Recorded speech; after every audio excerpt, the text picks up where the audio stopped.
नमस्कार, जय हिंद, जय Bharat and welcome to deaf talks. हमारे साथ हैं एक जो हम मैं आपको जो चीज़ बताने वाला हूँ, ये एक बड़ा महोत्सव शुरू कर रहे हैं। हमारे पास चेतन राजहंस जी हैं, जो सनातन जी, संस्था के स्पोक्सपर्सन हैं। ये लोग एक सनातन रक्षा क्षणखंड महोत्सव कर रहे हैं, भारत मंतव में 14 दिसंबर को, जिसके अंदर बड़े-बड़े लोग आ रहे हैं। तो मैं इनसे थोड़ा बात करना चाह रहा था कि इनका महत्व क्या है? क्या करना चाहते हैं और किस किस चीज़ों पे ये बात करना चाहते हैं? तो पहले तो सर प्रणाम, नमस्कार। बहुत नमस्कार। बताइए सर, आपका ये प्रोग्राम है, मैं इनका आपका पोस्टर भी दिखा देता हूँ। आप क्या करना करना क्या चाह रहे हैं सर इससे? देखिए, सनातन राष्ट्र शंखनाद महोत्सव यह एक कार्यक्रम है और जैसे हम सब जानते हैं कि भारत जो वर्ष है, वो स्वतः सनातन धर्म जैसे सनातन है, धर्म का ही दूसरा नाम सनातन है, हिंदू धर्म को ही सनातन कहा जाता है क्योंकि उसका अर्थ होता है सनातन, जो शाश्वत मूल्यों के आधार पर है और सभी जगहों पे लागू है। जैसे अमेरिका में भी माता के लिए पुत्र है और पुत्र को उसका धर्म निभाना है, ऑस्ट्रेलिया में भी निभाना है, कनाडा में भी निभाना है, भारत में भी। तो शाश्वत मूल्य है, उसको स्थान बदल जाए तब भी उसके लिए वही धर्म होता है। तो संक्षेप में शाश्वत मूल्यों वाला धर्म यानी सनातन धर्म और उसी मूल्यों के आधार पर राष्ट्र की रचना यानी अध्यात्म केंद्रित राष्ट्र रचना, ये हमारे मूल्य है। जैसे हमारे यहाँ सनातनत्व राष्ट्र का जो है वो गंगा जी से दिखाई देता है, हमारे वेदादि ग्रंथों से दिखाई देता है, या हमारी संस्कृति के आधार पर दिखाई देता है। तो ये सारी चीजों की सुरक्षा करना यानी संस्कृति की सुरक्षा और सनातन भारत की सुरक्षा, हुँ। ये दोनों को लेके जो ये कार्यक्रम है इसका जागरण करना, और उसके लिए सनातन राष्ट्र शंखनाद महोत्सव इस कार्यक्रम का आयोजन किया गया है। ये कार्यक्रम यानी शंखनाद के रूप में है, लेकिन ये वास्तव में सनातन संस्कृति का शंखनाद है, सनातन भारत की सुरक्षा का शंखनाद है। सर तो आप आपकी संस्था के बारे में थोड़ा-सा बता दीजिए ताकि हमारे ऑडियंस को भी पता चले, आप क्या-क्या करते हैं? किस किस चीज़ों की तरफ आप लोग काम करते हैं? क्योंकि इस टाइम पे एक चीज़ तो दिखती है, भारत के अंदर इतनी सारी संस्थाएँ आ गई हैं और इतना सारा काम किया जा रहा है कि जो जिसको लोग बोलते हैं सनातन का एक रिवाइवल चल रहा है। जी। लोगों के अंदर वापस आप एक वो श्रद्धा, एक भावना डालने की कोशिश कर रहे हैं कि भाई आप कौन हैं? आप कहाँ से आए हैं? तो आपकी संस्था क्या-क्या करती है सर? उसके बारे में भी थोड़ा-सा प्लीज़ बताइए। हाँ जी, हाँ जी। देखिए, ये सनातन राष्ट्र शंखनाद महोत्सव का आयोजन सनातन संस्था ने किया है। सनातन संस्था को 25 वर्ष पूर्ण हुए हैं। तो रजत महोत्सव का अवसर लेकर हमने ये कार्यक्रम दिल्ली में भारत मंडपम में आयोजित किया है। सनातन संस्था एक स्पिरिचुअल ऑर्गेनाइजेशन है। साइंटिफिक लैंग्वेज में सनातन भारत की जो संस्कृति है और उसमें जो स्पिरिचुअलिटी है, वो लोगों को सिखाना ये संस्था का मूल कार्य है। वास्तव में हम देखते हैं कि आज स्ट्रेस का जीवन है, तो स्ट्रेस में हम तनाव मुक्त जीवन कैसे जी सकते हैं, या फिर उसके लिए क्या क्या स्पिरिचुअल टेक्नोलॉजी हो सकती है, स्पिरिचुअल रेमेडीज हो सकती है, इस पर हम काम कर रहे हैं। तो सनातन संस्कृति में जो अध्यात्म है उस पर स्पिरिचुअल रिसर्च संस्था के द्वारा किया जा रहा है। और सबसे आगे जाके मैं बताना चाहूँ कि बच्चे जो होते हैं, आज के युवा होते हैं या किशोर या बालक अवस्था के बच्चे होते हैं, तो उनके लिए हम संस्कार वर्ग के माध्यम से हम उनको उनके जीवन में संस्कृति और संस्कार उसमें अध्यात्म, इसका बीज हम लोग प्रचारित करते हैं। तो ये थोड़ा कार्य ऐसा है कि जो संस्कृति में जो अध्यात्म है उसको हम हुँ। प्रचारित करने का एक हमारा प्रयास है। संस्था के ओर से पिछले 25 वर्षों में जो संस्था ने कार्य किया है, तो आज भारतीय सेना हो, पुलिस दल हो, प्राइवेट हॉस्पिटल, प्राइवेट ऑफिसेस या कॉरपोरेट ऑफिसेस हो, इन सब में हमारे स्ट्रेस मैनेजमेंट के लेक्चर निशुल्क चलाए जाते हैं और लोगों को जीवन का खरा आनंद मिले, ये संस्था का मूल कार्य है। इसलिए आनंदी जीवन के लिए सनातन संस्था, यही हमारा टैगलाइन है संस्था का। 25 वर्ष पूर्ण हुए हैं, तो हमने सोचा कि जो हमारे पूज्य गुरुदेव सनातन संस्था के संस्थापक रहे, वो पूर्व जीवन में साइंटिस्ट थे। तो हुँ। क्लिनिकल हिप्नोथेरेपी उनका विषय था। जब वो भारत में आए 1971 से 78 के बीच में, उन्होंने इंग्लैंड में क्लिनिकल हिप्नोथेरेपी पर रिसर्च किया। आज भी विश्व के टेक्स्ट बुकों में जो क्लिनिकल हिप्नोथेरेपी पढ़ाई जाती है वो उन्हीं के रिसर्च पेपर के आधार पर पढ़ाई जाती है। तो he is a world known scientist. 78 में जब वो भारत में आए तब उनको ध्यान में आया कि जो पेशेंट्स उनके पास आते हैं, तो उसमें से 70% पेशेंट तो उनके मेडिकल प्रैक्टिस से दूर दुरुस्त हो जाते हैं, बट 30% पेशेंट्स ऐसे होते हैं कि जिनको साइकोलॉजिकल कष्ट है, ऐसे लगता है प्राथमिक अवस्था में, बट वो कभी दुरुस्त नहीं होते हैं। तो ही इज अ साइंटिस्ट, तो पर्सनालिटी उनकी क्यूरियस थी, तो उन्होंने देखा कि ये क्यों नहीं हो रहे, और कुछ समय के बाद उनको ये भी ध्यान में आया कि ये जो 30% पेशेंट है वो भी दुरुस्त हो गए। तो उन्होंने उनके जाके पूछा कि आपने क्या किया, तो सबने बताया कि हमने सनातन धर्म में जो बताए हुए स्पिरिचुअल रेमेडीज है वो हमने की, वास्तु दोष दूर किया, कि किसी ने बताया पितृदोष के लिए हमने नारायण नागबलि या त्रिपिंडी श्राद्ध जैसे, या गया में जीव में जाके श्राद्ध किया, किसी ने बताया हम गंगा तट पर रहे और हमने हठ योग की साधना की संतों के मार्गदर्शन में। तो इनको अजीब लगा कि ये क्या, ये सब जो रीजनिंग हो रहा है वो स्पिरिचुअल रीजनिंग हो रहा है। फिर उन्होंने, क्यूरियस तो थे ही, साइंटिस्ट थे, तो उन्होंने उस समय के 25 ऐसे स्पिरिचुअल अधिकारी संत थे, अध्यात्म के अधिकारी संत थे, उनसे जाके भेंट की प्रत्यक्ष में, और ये क्या है सोच प्रयास किया। फिर उनको ध्यान में आया कि एक स्पिरिचुअल साइंस भी है, यानी जो मेडिकल साइंस है वैसा ही स्पिरिचुअल साइंस होता है, और कुछ जीवन की बाधाएं जो होती है वो स्पिरिचुअल कारणों के द्वारा आती है। तो फिर उन्होंने स्वयं साधना शुरू की और उनके जीवन में गुरुदेव आए, और 1995 में, यानी सनातन संस्था की स्थापना होने के पूर्व, उनके गुरुदेव जी ने जीवन के अंतिम क्षणों में उन्हें ये बताया कि आपको ये जो स्पिरिचुअल साइंस है वो पूरे सनातन धर्म में प्रचारित करना है।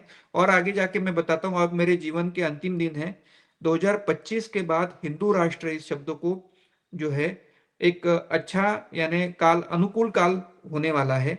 2012 के बाद भारत में राजनीतिक स्तर पर तामसिक जो शक्तियां है वो परास्त होने लगेगी, और विकासवादी शक्तियां विजयी होने लगेगी।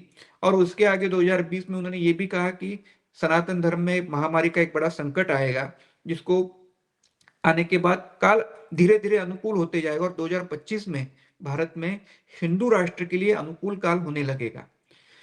तो उन्होंने कहा था कि इसके लिए कार्य करना ये सनातन संस्था का मूल समष्टि कार्य होना चाहिए। वैसे तो अध्यात्म का प्रचार यही गुरुदेव जी का मूल कार्य रहा है, बट उन्होंने उस समय, उनके गुरुदेव जी ने ये उनकी आज्ञा दी थी, और आज हम सच में देख रहे हैं कि 2014 में देश में परिवर्तन हुआ, या फिर महामारी का संकट हमने कोविड में 2019 में ही देखा, 19 के बाद, या फिर अभी 2025 में हिंदू राष्ट्र के विषय में चर्चा हो रही है।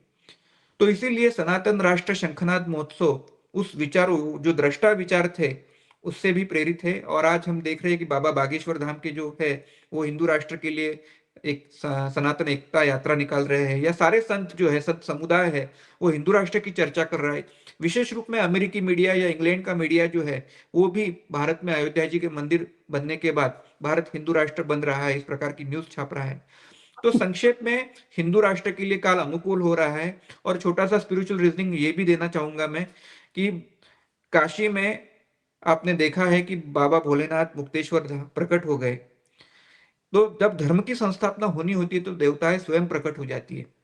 तो ये एक अलग अलग उदाहरण है कि जो अपने आप में हिंदू राष्ट्र की ओर भारतवर्ष आगे हो रहा है, तो उसका एक शंखनाद हुआ जाए। तो ये कार्यक्रम की वास्तव में थीम तो यही है कि सनातन राष्ट्र के लिए, हिंदू राष्ट्र के लिए विचार का एक जो है हम आलेख प्रस्तुत करें, जो भारत का विचारी समाज है। क्योंकि भारत मंडपम में आने वाला समाज जो है वो एक इंटेलेक्चुअल समाज है, तो वो इस दृष्टि को एक सांस्कृतिक राष्ट्रवाद के आधार पर या अध्यात्म आधारित राष्ट्रवाद के आधार पर भारत को देखे और उसका विचार देखे, इस दृष्टिकोण से भी ये कार्यक्रम है। सर, सांस्कृतिक राष्ट्रवाद की तो आपने बात जो करी है वो बहुत, मतलब मैं तो अपने चैनल पे जितना बोल सकता हूँ उसके बारे में बोलता रहता हूँ कि यही हमारा एक रास्ता है आगे जाने का। क्योंकि जो दुनिया के अंदर जो चीज़ें, जो पावर्स होती हैं जिनको समझा जाता है, वो होती हैं सिविलाइजेशनल पावर्स, जिनके पास एक एग्जैक्टली हिस्ट्री होती है, जिसके पास एक एक अपना वर्चस्व होता है अपने आप को खड़ा करने का। सर, आखिर में मैं आपसे एक एक बड़ा सवाल पूछूँगा इसके बारे में। आप ये सब कर रहे हैं, लोग धीरे-धीरे करके आपके साथ जुड़ भी रहे हैं सर। एक बड़ा चीज़ जो पूछी जाती है कि भई भारत में हमारा सनातनियों का एक जो इकोसिस्टम होना चाहिए, एक एक थॉट प्रोसेस होना चाहिए, एक सिंपल हमको एक जो अंडरस्टैंडिंग होनी चाहिए, एक हम समझ होनी चाहिए कि भारत क्या है? सर, उसके ऊपर भी आप कुछ कार्य करेंगे आगे जाके? आप आपका जो प्लान्स हैं आपकी संस्था के, आपके क्या प्लान्स हैं इसके बारे में? देखिए, ये बहुत मूल काम है और ये मूल से काम होना चाहिए। भारत के लिए काम करना है तो भारत क्या है ये जानना आवश्यक होता है। और वास्तव में आज का दुर्भाग्य ये है कि हमारे यहाँ ना धर्म तो पढ़ाया नहीं जाता स्कूलों में, और हमारा भारतवर्ष क्या है, या भारत की समृद्धि क्या है, हमारी विरासत क्या है, इसके विषय में भी कहीं पढ़ाया नहीं जाता है। और वास्तव में इसीलिए संस्था ने एक अच्छा उपक्रम शुरू किया है, सनातन संस्कृति सभाएँ। हुँ, तो सनातन संस्कृति सभाओं के माध्यम से हम सनातन भारत की जो संस्कृति है, विशेष रूप में हमारे यहाँ अलंकार पहने जाते हैं। तो हर अलंकार के पीछे अलग-अलग साइंस है। तो हम कुमकुम भी लगाते हैं तो उसके पीछे एक साइंस है, चंदन लगाते हैं तो उसके पीछे भी साइंस है। तो 8 प्रकार के तिलक लगाए जाते हैं, लेकिन उसके पीछे भी साइंस है। गले में हार डाला जाता है, तो उसके पीछे भी साइंस है। अलंकार शास्त्र ही कहा जाता है। हुँ, हमारे यहाँ वेशभूषा का भूषा शास्त्र है, जो हर राज्य में अपनी-अपनी राज्य की परिस्थिति के अनुसार बदलता है, लेकिन उसके पीछे भी एक साइंटिफिक रीज़न होता है। हमारे यहाँ केशभूषा का एक शास्त्र है। तो हमने इसके विषय में 360 किताबें जो संस्कृति का साइंस बताती है और लोगों को पढ़ा सिखाती है, एकेडमिक लेवल की किताबें हमने प्रकाशित की है और इसके आधार पर 4 यूनिवर्सिटीज में, मुंबई यूनिवर्सिटी, गोवा यूनिवर्सिटी, ऐसे यूनिवर्सिटीज में हमारे करिकुलम चल रहे हैं कि जिसमें हम युवकों को, विद्यार्थियों को हम संस्कृति की प्रशिक्षण व्यवस्थित रूप में देते हैं, शास्त्र के आधार पर देते, साइंस के रूप में देते हैं। और उसके आगे जाके मैं ये बताना चाहूंगा कि सनातन संस्कृति युवकों में, क्योंकि जो व्यक्ति आज हम देखते हैं कि कॉर्पोरेट लाइफ में है लोग या बहुत व्यस्त है, तो अपने बच्चों पर संस्कार नहीं दे सकते हैं। तो हमने यूथ यूथ के लिए आध्यात्मिक व्यक्तित्व विकास वर्ग शुरू किए हैं और इसका भी एक अच्छा अनुभव है कि व्यक्तित्व विकास वर्गों में बहुत सारे 100 से अधिक युवक एक एक वर्ग में आते हैं और संस्कृति जानना चाहते हैं। और ये हमारा निशुल्क वर्ग होता है, ऑनलाइन होता है, हर डिस्ट्रिक्ट में होता है। 17 राज्यों में हर डिस्ट्रिक्ट में हम एक उपक्रम चलाते हैं और बच्चे पहले तो 10-15 आते थे, 20-25 आते थे। आज की स्थिति में ऐसी है कि 100 से अधिक बच्चे एक एक वर्ग में आते हैं और उनके जो उनके जो पेरेंट्स है वो उनको भेजना चाहते हैं कि मेरा बच्चा जाके वहां संस्कृति आधा घंटा जाके सुने, क्वेश्चनिंग करे संस्कृति के विषय में। तो एक अच्छा चित्र बन रहा है संस्था की ओर से। हम संस्कृति अध्यात्म और साइंस बेस्ड है ये बताने का एक पूरा प्रयास कर रहे हैं, क्योंकि अब शिक्षा पद्धति में संस्कृति सिखाई नहीं जाती है या धर्म नहीं सिखाया जाता है, तो हम व्यवस्था को दोष नहीं दे सकते। एक सामाजिक संस्था होने के नाते, सांस्कृतिक संस्था होने के नाते हम अपने स्तर पे काम कर रहे हैं और एक अच्छा रिजल्ट भी हमें प्राप्त हो रहा है। और इसी के कारण गोवा में हमने जो कार्यक्रम किया था अभी मई में, तो 30,000 लोग आए थे। अब दूसरा कार्यक्रम दिल्ली में हो रहा है, जो नॉर्थ के लोग हैं उनके लिए ये कार्यक्रम आयोजित किया हुआ है और भारत मंडपम में किया हुआ है। तो एक यही है कि इस विषय में एक सांस्कृतिक जागरण हो, एक सांस्कृतिक विचार, राष्ट्रवाद का विचार सबसे सामने आए, यही विचार से लेके ये शंखनाद महोत्सव का आयोजन है। बड़ा अच्छी बात है सर और मेरी तरफ से तो आपको बहुत-बहुत शुभकामनाएँ और आप ऐसे ही काम करते रहें क्योंकि हर बहुत सारे वर्गों का ए योगदान रहेगा कि धीरे-धीरे करके चीज़ें आगे बढ़ें क्योंकि एक जो चीज़ हम बोलते हैं ना कि हमारी जो विरासत बोलें, हमारी एक संस्कृति बोलें जो हम भूल चुके हैं पिछले पता नहीं 800-900 साल से हम भूल चुके हैं। हम्म, वो अगर धीरे-धीरे वापस आएगी तो सबके समझ में आएगी, एकदम से आएगी तो किसी के समझ में नहीं आएगी। मेरा तो हमेशा से ये मानना है। जी। तो जल्दीबाज़ी बिल्कुल नहीं होनी चाहिए, पक्का बोलते हैं ना बचपन में हम बोलते थे क्लास पक्की करके आगे जाना है, तो आगे जाना है क्योंकि जब तक और लोग काफ़ी उतावले हो जाते हैं इस चीज़ में से। तो जी, जी। इसके लिए आपका मैं एक्चुअली एक एक सवाल और पूछूँगा, ये जो उतावलापन है लोगों के अंदर आज अ, आपका क्या एक संदेश रहेगा कि किस तरह समझें जो एक संस्कृति जब वापस आती है, जब एक उसको जैसे रिवाइवल बोलते हैं, तो उसको कैसे किस तरह से आम लोगों को समझना चाहिए और आपके साथ कैसे जुड़ सकते हैं ऐसे लोग? जी, देखिए एक छोटा सा उदाहरण देता हूँ कि धर्म की संस्थापना जब होती है ना, तो सब कुछ अच्छा होने लगता है, ठीक ठाक होने लग देता है, लेकिन ये धर्म की संस्थापना होने के लिए आपको बहुत सारा समय देना पड़ता है। यानी धर्म की स्थापना एक ही दिन में नहीं होती है, उसको 20, 25, 30 साल लग जाते हैं। तो रिवाइवल जो होता है उसके लिए संयम एक बहुत बड़ी आवश्यक चीज है, क्योंकि मोदी जी आए वो सब अच्छा करेंगे और अभी होना ही चाहिए। ये एक जो एक पॉलिटिकल राजनीतिक उतावलापन है जो मैं समाज के हर वर्गों में जाता हूँ तो देखता हूँ। या कुछ लोगों का कहना होता है कि हम अब सत्ता आई है, राष्ट्रवाद की है सत्ता, तो सब कुछ अच्छा होना चाहिए। तो ये होता नहीं है, हमें धीरे धीरे ही जाना पड़ता है। और सबसे महत्वपूर्ण होता है कि संस्कृति एकदम से लागू नहीं होती, उसका आदत भी डालना पड़ता है।